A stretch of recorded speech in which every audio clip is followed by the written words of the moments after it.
सर्वोत्तम गुलाबजाम बनवण्यासाठी आपल्याला असा प्रीमिक्स घ्यायचा आहे. आपण आजची प्रीमिक्स असं घेतलेलं आहे. याच्याऐवजी तुम्ही दुसरं कुठलंही प्रीमिक्स वापरू शकता. आमच्याकडे सध्या आजचीच आहे. एक कढई आपण घेतलेली आहे आणि आता आपण हे प्रीमिक्स याच्यामध्ये पूर्ण टाकत आहोत. जास्तच वाटते पण पूर्ण टाकायला लागणार आपल्याला.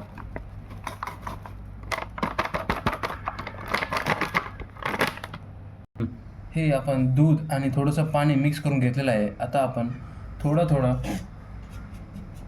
ह्याच्यामध्ये आपण टाकणार आहोत आणि हळूहळू प्रीमिक्स आपण हे मिक्स करून घेणार आहोत. थोडं टाकायचं आहे. थोड्या वेळाने याला मिक्स करत राहावं लागतंय. एकजीव करून घ्यावं लागेल. थोडं असं आपल्याला आता थोडं मिक्स करून घ्यावं लागेल आणि ते आपल्याला एकजीव करायचं आहे.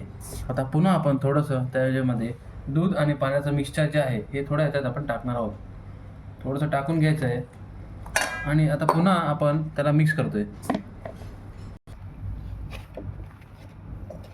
हे बघा असं आपण थोडं मिक्स करण्यात आता चालू केलेलं आहे. आता हे एकजीव होत आहे. अजून थोडंसं मळून घ्यावं लागेल. थोडंसं नरम करावं त्याला आपण.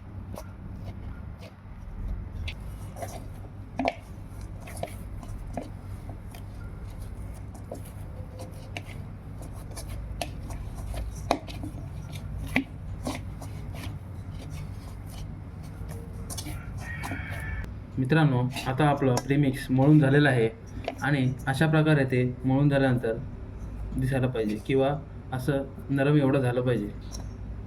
मित्रांनो, आता आपण हे प्रीमिक्स थोडा 10 ते 15 मिनटं रेस्टसाठी ठेवायचं आहे.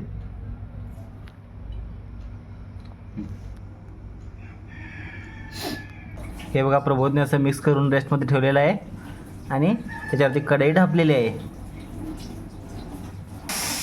असं मऊ आणि लुसलुशीत त्यांनी मळलेलं आहे. खूप छान असं मळलेलं आहे. 15 मिनटं झालेले आहेत. आता आपण याला पुन्हा थोडंसं मळून घ्यायचं आहे अशा प्रकारे, जेणेकरून ते एकदम नीट होईल.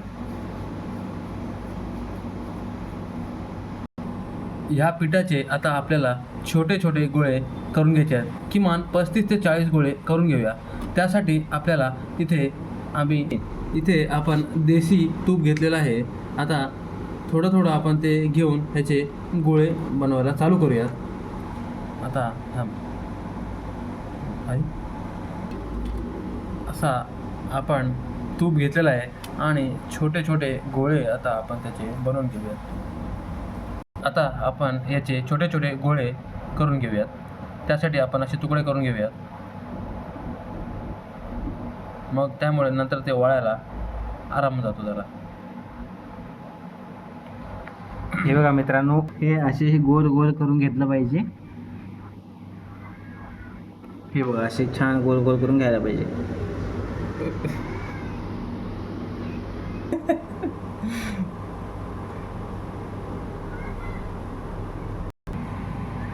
एक पॅकेटमध्ये जवळपास 30 ते 35 झालेले आहेत. आता फ्राय करूयात. आता आपण तेलामध्ये कढई टाकूया. अरे सॉरी बाय मिस्टेक चुकीचं काय म्हणलो मी. आपण तेल गरम होण्यासाठी ठेवलेलं आहे कढईमध्ये. आता थोडंसं त्याला गरम होऊन देऊयात. ये देखिए, ऐसा एक छोटा सा एलियन टाइप मैंने बनाया है. अभी इसको पहले फ्राई करेंगे. देखते हैं कैसा होता है एलियन. अभी ये एलियन इधर फ्राई होने के लिए जाएगा. गैस आपको कम रखना है. धीमी आंच पे आपको पकाना है. अभी धीरे करके हम लोग इसमें डालेंगे. कम से कम 7 से 8 इसमें हम लोग डालेंगे.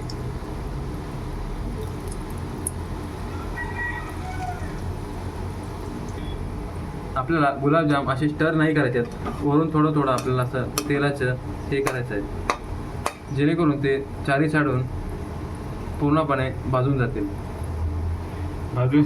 अजूनही असे काळे होतील. आता आपण इथे 1/2 kg शुगर घेतलेली आहे आणि आपण ह्याच्यामध्ये आता पोर करतो आहोत. पाणी आपण अर्धा लिटर घेतलेलं आहे आणि हे शुगर सिरप आपण बनवणार आहोत त्याचं. आता आपण ह्याच्यामध्ये 5-6 इलायची टाकलेल्या आहेत फ्लेवरसाठी. आता आपले गुलाबजाम हे भाजून झालेले आहेत. छान असा कलर आलेला आहे त्याला, बघू शकताय तुम्ही. हा बघा पाक. आता आपला पाक पण रेडी होत आहे. हे बघा, आपली थोडी कन्सिस्टन्सी अजून वाढवायची आहे, सो आपण त्याला बॉइलिंग करतोय. स्वीट असा झालेला आहे तो इलायची फ्लेवरवाला. आता थोड्याच वेळात त्या साखरेच्या पंखमध्ये आपण गुलाबजामुनचं विसर्जन करूया. आणि हा पंख थोडासा कन्सिस्टन्सी राहायला पाहिजे. हे बघा, आणि या साखरेच्या पंखमध्ये आम्ही फ्लेवरसाठी इलायची घातलेली आहे. आता आपले हे गुलाबजाम साधे झालेले आहेत, थंड झालेले आहेत. आता आपण हे गुलाबजाम साखरेच्या पाकामध्ये टाकूयात. चला, थोडे थोडे करत आपण टाकूया. सगळे आपण ह्याच्यात टाकून घेऊयात. आणि आता ह्याला आपण किमान 2 तास, 1.5 ते 2 तास फ्रीजमध्ये ठेवूया मस्तपैकी. आणि मिळूयात तुम्हाला 2 तासाच्या नंतर. 2 तासांनी हे गुलाबजाम खायला रेडी होतील. यम्मी गुलाबजाम, सर्वोत्तम गुलाबजाम, होममेड सर्वोत्तम गुलाबजाम. आता हा गुलाबजाम खाण्यासाठी रेडी आहे. त्याचा स्वाद घेऊन तुम्हाला कळवतो आम्ही. आता हे गुलाबजाम रेडी झालेलं आहे. आता आपण टेस्ट करूया. मित्रांनो, गुलाबजाम हे अतिशय छान झालेले आहेत. तुम्ही ट्राय करा आमचे सर्वोत्तम गुलाबजाम. अशाच नवीन नवीन रेसिपीसाठी जय श्रीराम या चॅनलला तुम्ही फॉलो करू शकता. धन्यवाद.